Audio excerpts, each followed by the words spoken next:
Greetings, viewers and learners. Well, my name is Chamo Yantan from School of Social Sciences. I take this opportunity to welcome each and every one of you to Indira Gandhi National Open University.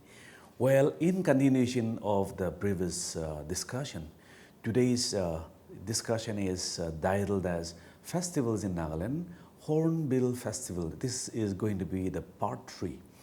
Well, I have already discussed, this is the third part, and in the first part I have discussed some of the, the festivals in Nagaland, and the second part also in continuation of that. And today the main focus is going to be on Hornbill Festival. This is going to be a very interesting, festival where you can also learn many things about the Naga society.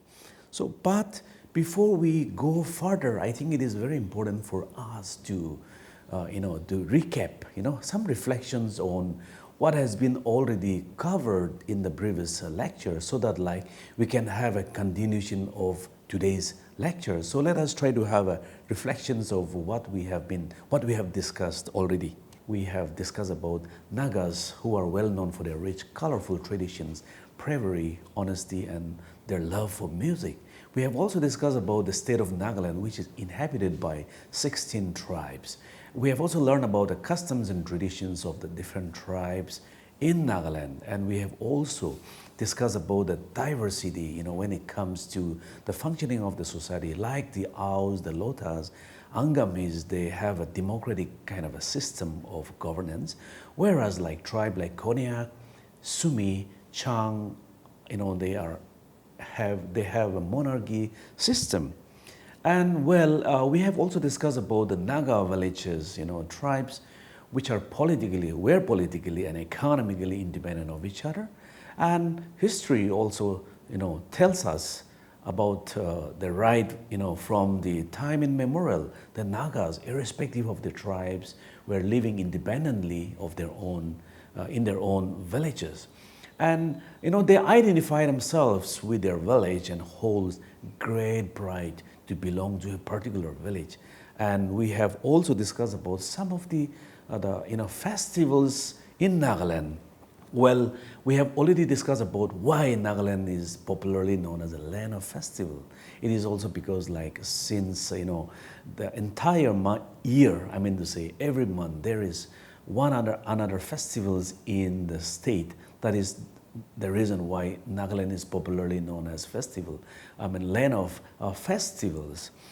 And we have also understood the diverse tribes in Nagaland and their festivals. We have learned about Tukuamong festival, as a time of thanksgiving, sharing, forgiving, strengthening relationships, and bonding with the spirit of the dead people or the soul. We have also learned about the Muatsa festival as a time, of relaxation, merrymaking, and prayer for blessings. And we have also learned about Duluni festival as a time of merrymaking, resting, and offering prayers to Almighty for good, abundant harvest. And then we also learn about Mui festival, which is celebrated by the Kemingan tribe, which is basically meant for strengthening relationship. So, today, as I have mentioned, we are going to discuss about the Hornbill Festival. And the learning objectives of today's discussions are, one is understand what Hornbill Festival is. And secondly, why Hornbill Festival? And the third learning objective is understand the different activities that showcases during the Hornbill Festival. Then the other learning objective is to have a better understanding on the Naga Morong. Morong actually means dormitory. It's a traditional Naga institution. Hornbill Festival. It is popularly known as Festival of the Festivals. This even mark the coming together of 16 tribes, together. And during this festival, the Hornbill Festival, it showcases and celebrate each culture in more or in each Naga tribes' culture. And it is known as Festival of the Festival because, as I have said, like Nagaland is like, the Nagas, comprises of the Nagaland Nagas, I mean to say, comprises of 16 tribes, and each tribes are having different festivals. So since it is very difficult for many people to go and visit every month in Nagaland to see or witness the festivals of the different tribes, the government of Nagaland have set up, this Hornbill festival with an idea to bring all the Naga tribes together and showcases their cultures. That includes the festivals, Yes, so that is the reason why Hornbill Festival is known as Festival of the Festivals. And it may be also remembered that Hornbill Festival is a tourism, promotional event created to showcase Nagaland as an attractive destination.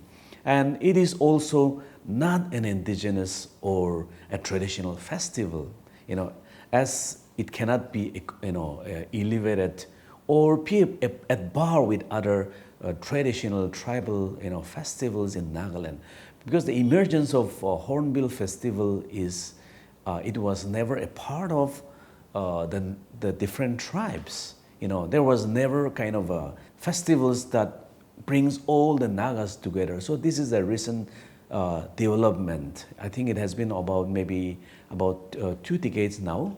Well, yes, anyway, we'll try to have a much better understanding on this.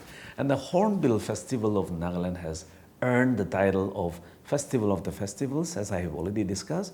It is named after a bird, which is a symbol of respect and folklore among the Nagas.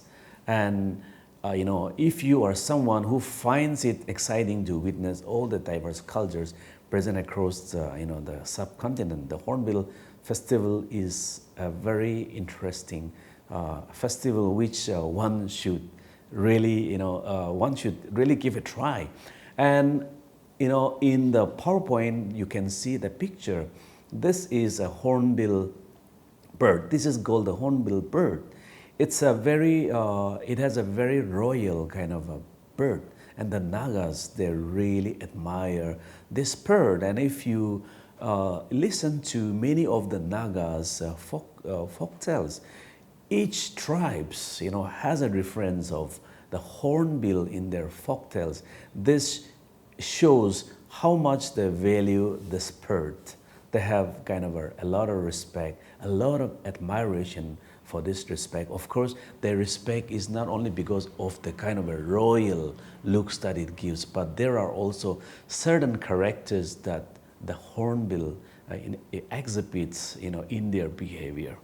And well, why the name Hornbill? Well, Hornbill is, as I have said, is a revered bird that is featured widely in the songs of Naga tribes.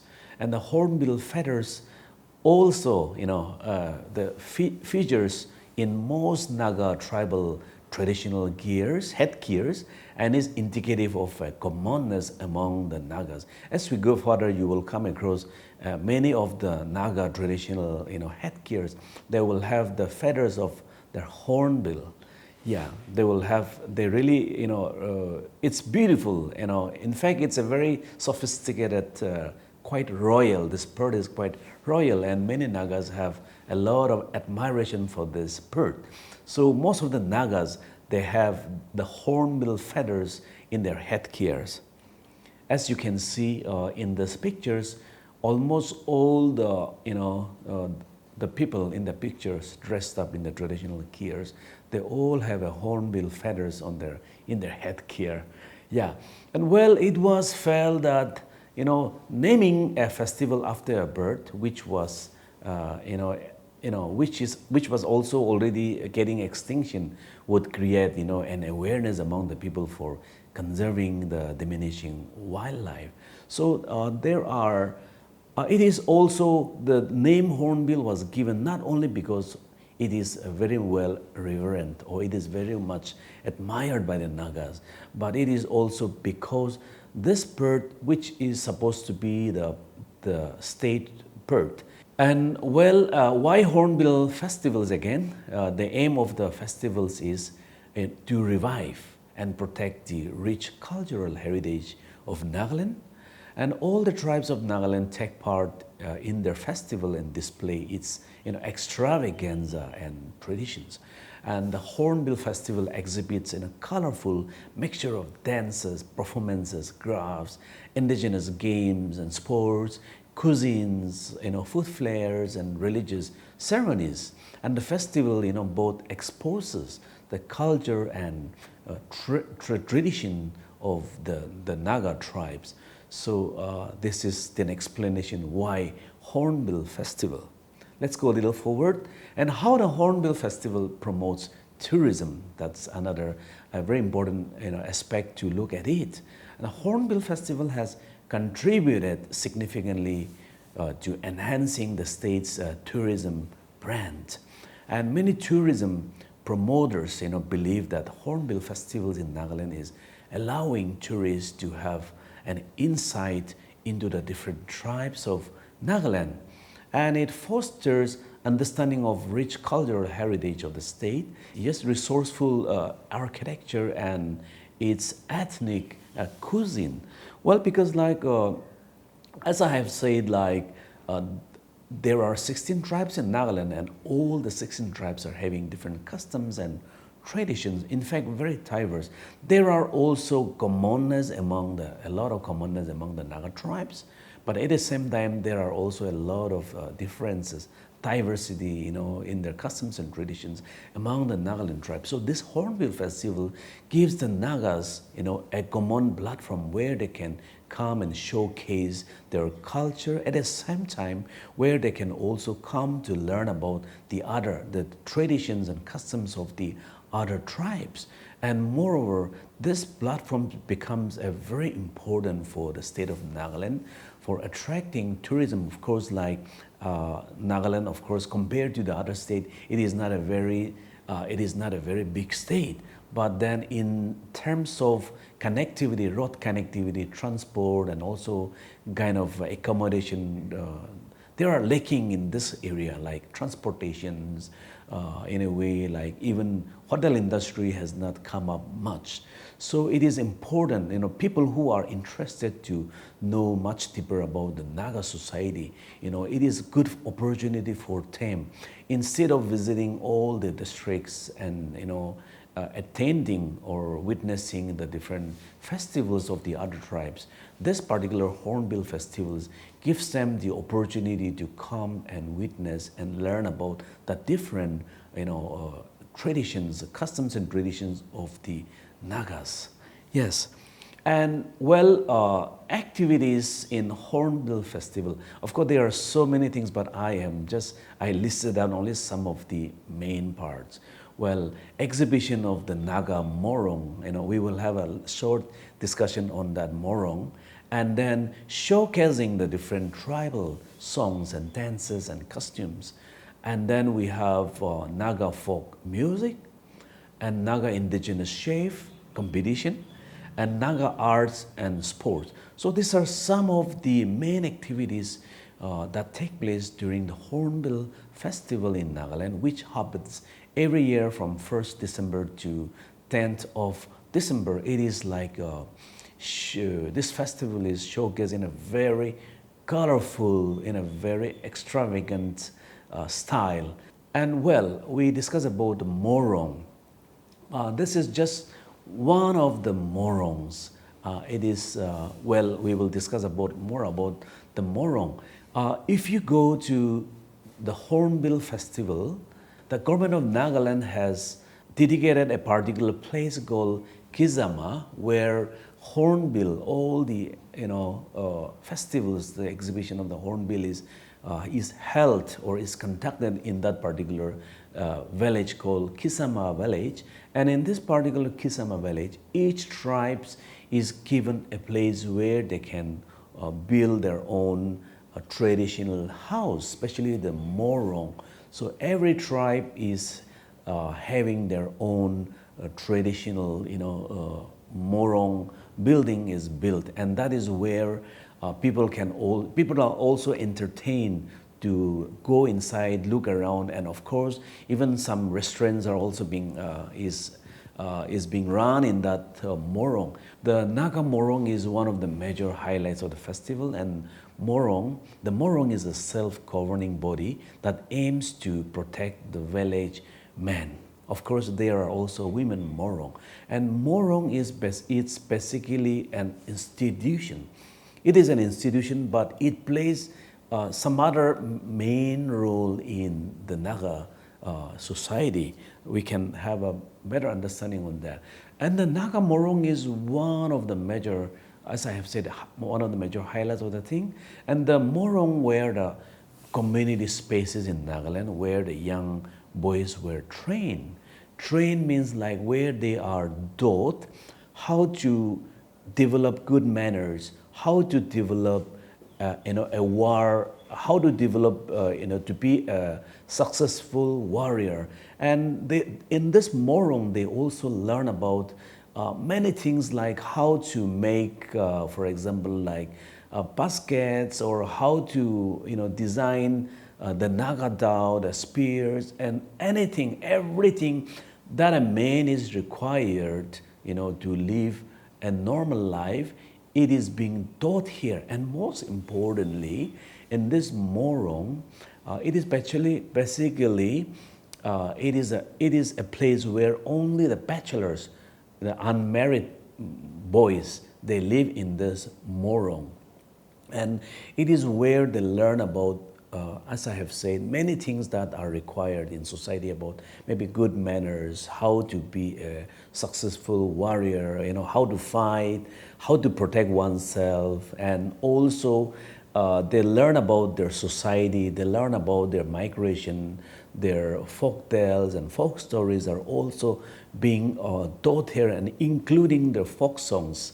Not only the folk tales, but also the folk songs are also being taught here. So the Morong plays a very important role in the Naga society, and another main role is that this is the place where the villagers will protect people from enemies, especially during the headhunting days. And the Morong culture is, as I have said, is one of where bachelors are sent to acquire life skills by each tribe. And at the Hornbill festival, the culture of the Morong tribe is exhibited, and the arts, paintings, lifestyles are displayed, and tourists stays at Morong cottage during the festival, to have better learning about the tribes. And the Morong were usually located near the village gate.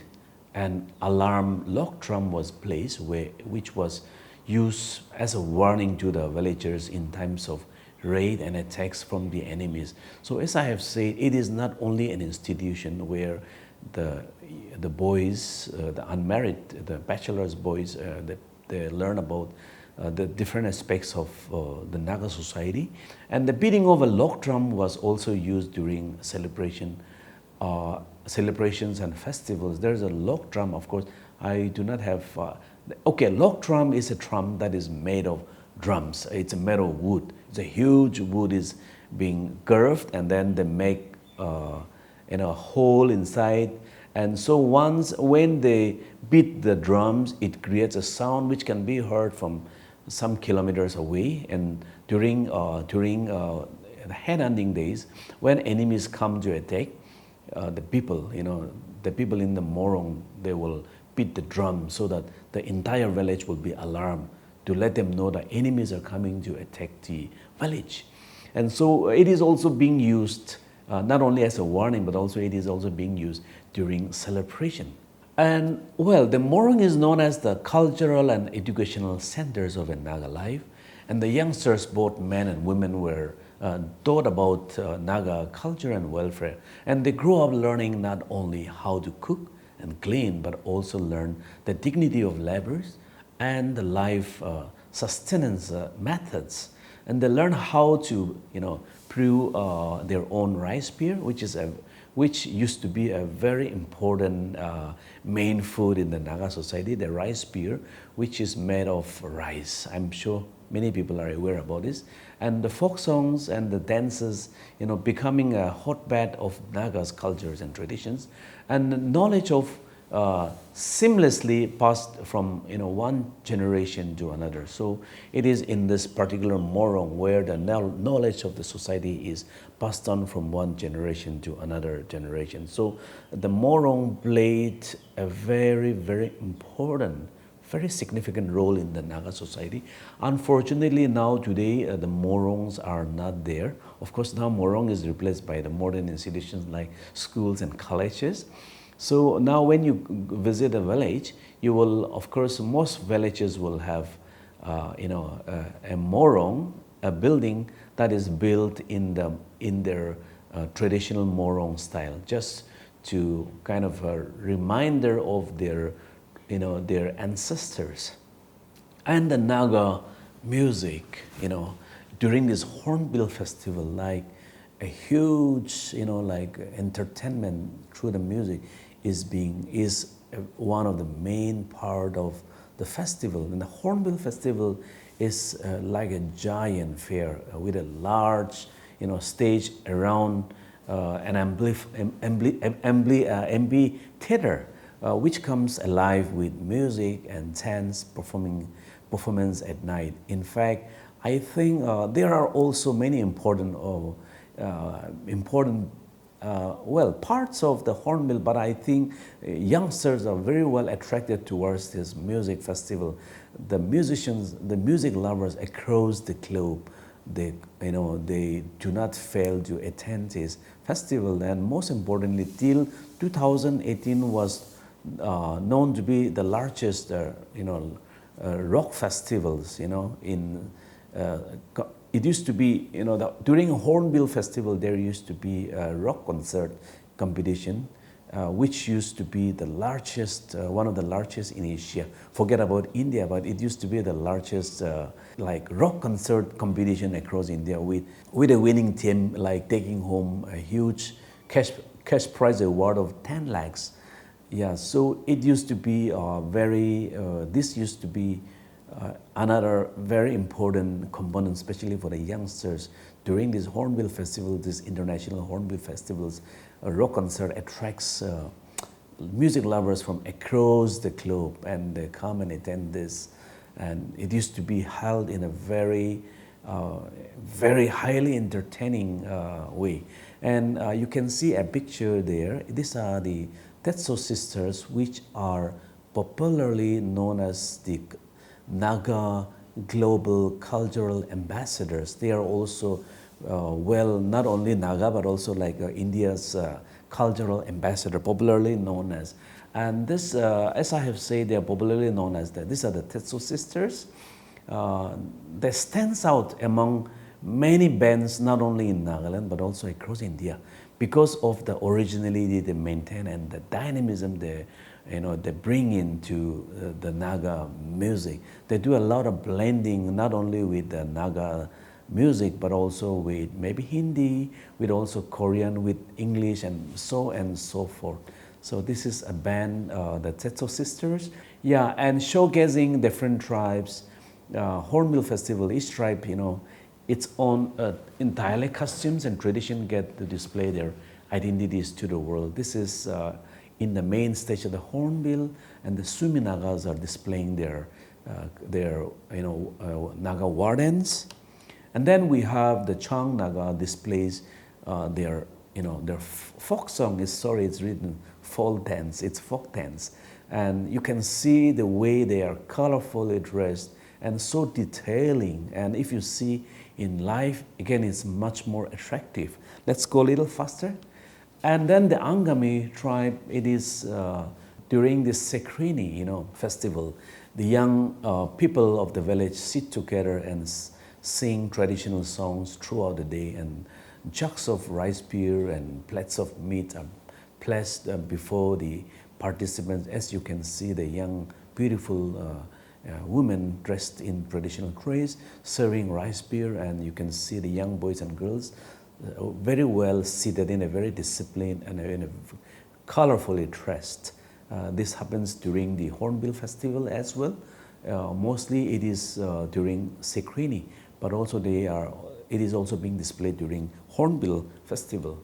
And the Lotha Naga, this is called the Lotha Naga, displaying their war dance. It's another very colorful tribe, and which you can see during Hornbill festivals. Let me just recap of what has been taught today. Well, today we have discussed about Hornbill festival as the festivals of the festivals, and I have also discussed why it is known as Festival of the Festivals. And we have also discussed about Nagaland State project to showcase the rich cultures of the different tribes under one platform, and that is called the Hornbill Festival. And we have also understood the Naga traditional institution, that is the Morong, which is a place where the young boys and girls live together, and that is where they learn about the art of living, different aspects of living a successful life in society is being taught. And it is also a place where they learn about the warfare. It is also a place where they learn about how to protect the village, from enemies. And we have also understood the rich musical talents in the state. So this is just a reflection of what has been taught today. So with this, we come to the end of our today's discussion. That is the festivals of Nagaland, the Hornbill Festival, the part 3. Thank you very much.